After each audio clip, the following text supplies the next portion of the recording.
बिस्मिल्लाहिर्रहमानिर्रहीम। अस्सलाम वालेकुम वरहमतुल्लाहि वबरकातुहू। साबिन कराम, जदीद साइंस की इस्तिलाह में दिन और रात जमीन की महवरी गर्दश का नतीजा है। महवर एक फर्जी खत है जो उमूदी तौर पर जमीन के मरकज से होकर गुजरता है।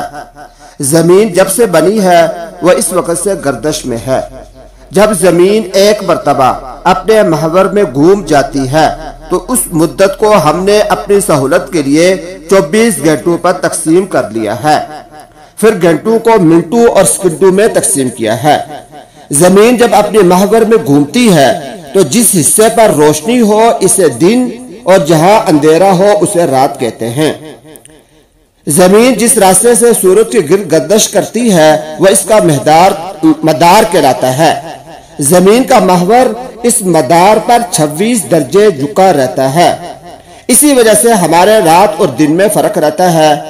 अगर जमीन का महवर मदारे अर्जी पर उमूदन यानी सीधा वाक़ होता तो हर जगह 12 घंटे का दिन और 12 घंटे की रात होती, और अगर महवर मदार के मुतवाजन होता तो निसफ जमीन पर हमेशा रोशनी रहती और बकिया निसफ जमीन पर अंधेरा रहता।